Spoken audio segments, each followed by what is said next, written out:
Hello, this is FlippedHarber for Physics, and in this video we'll be covering the practice problems on page 130, numbers 22 through 26. Number 22, a 1.4 kilogram block slides across a rough surface such that it slows down with an acceleration of 1.25 meters per second squared. What is the coefficient of kinetic friction between the block and the surface? So here we see our block, and it's slowing down with an acceleration, so it's negative 1.25 meters per second squared. The only three forces acting on this block are the normal force, the box's weight, and the kinetic friction. So we'll start out by taking a look at, again, the equation for kinetic friction. It's equal to mu times the normal force. So in order to solve for mu, that is the coefficient of kinetic friction, we're going to need to figure out what that friction force is and divide by the normal force. Now if we do a sum of forces in the x direction, the only thing acting in the x direction is a negative force from friction. So that has to equal our mass times acceleration. So it turns out that we can use mass times acceleration for our kinetic friction force and put that over the normal force, which is equal to mg.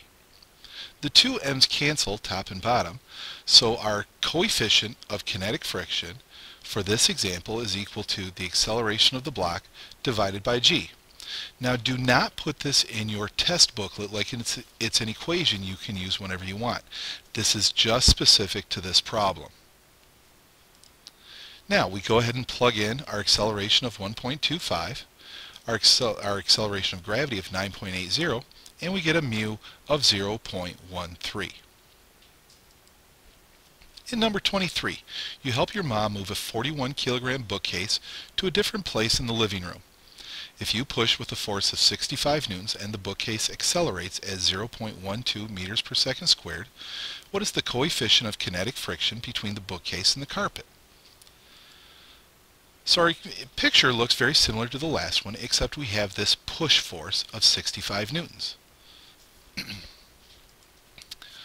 Our sum of forces is a little more complicated. It has the 65 newton force minus the kinetic friction, which has to equal ma.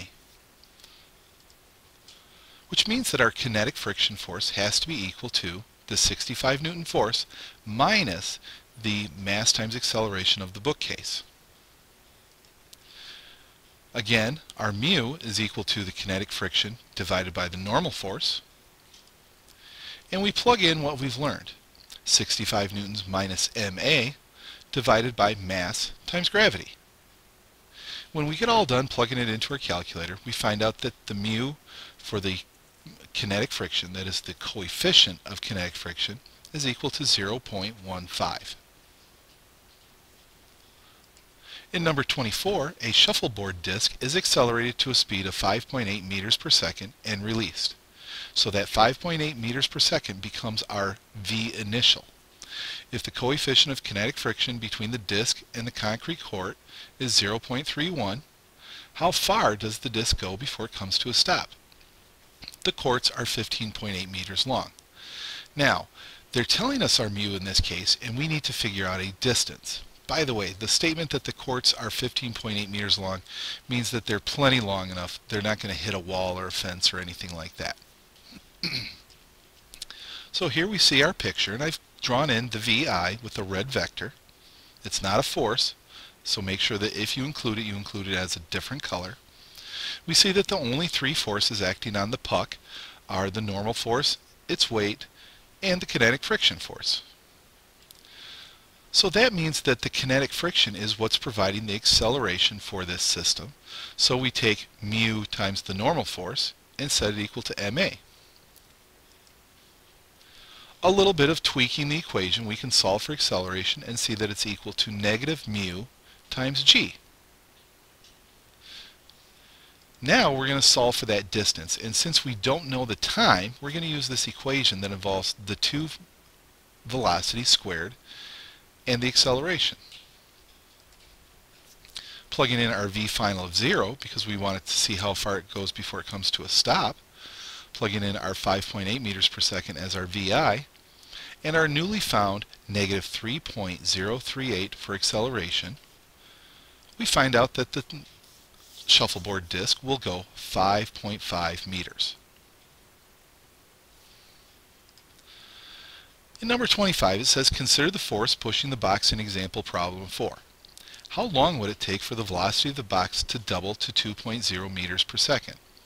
So reading example 4, they tell us that the final velocity is 1 meter per second. We're going to take that to be our VI.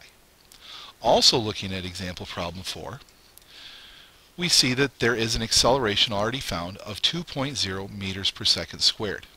So we'll just take the 1.0 meters per second given to us in the example problem 4 for VI. We'll use 2.0 meters per second for our VF, and we'll find the time. So really there's not a whole lot of work to do because they've done it all in example problem 4. And we see that our time is only 0.50 seconds. Number 26. Key Min is driving along on a rainy night at 23 meters per second when he sees a tree branch lying across the road and slams on the brakes when the branch is 60.0 meters in front of it. If the coefficient of kinetic friction between the car's locked tires, so no anti-lock brakes on this thing, and the road is 0.41, will the car stop before hitting the branch? The car has a mass of 2,400 kilograms. Well, let's take a look at a free body diagram. The three forces that we're interested in, normal force, weight, and the kinetic friction. Again, we know that the kinetic friction is providing the acceleration for this system. So we take mu times the normal force and set it equal to ma. Solving for acceleration, we see that the acceleration is negative mu times g. Solving for the distance again, we don't have time, so we'll use that same equation we saw earlier. Vf squared minus Vi squared, all divided by 2a. Plugging in everything that we know, our final velocity we want to be 0. Our initial velocity is 23 meters per second, and our acceleration turns out is a negative 4.018. So, the distance that Key Min needs is 65.8 meters, almost 66 meters. That's quite a bit farther than it is to the branch. So yes, he is going to hit the branch with his shiny purple car. Okay, so that's it for all of our examples. It's time for you to try some of these problems on your own. I'll see you in class, and I'll see you online.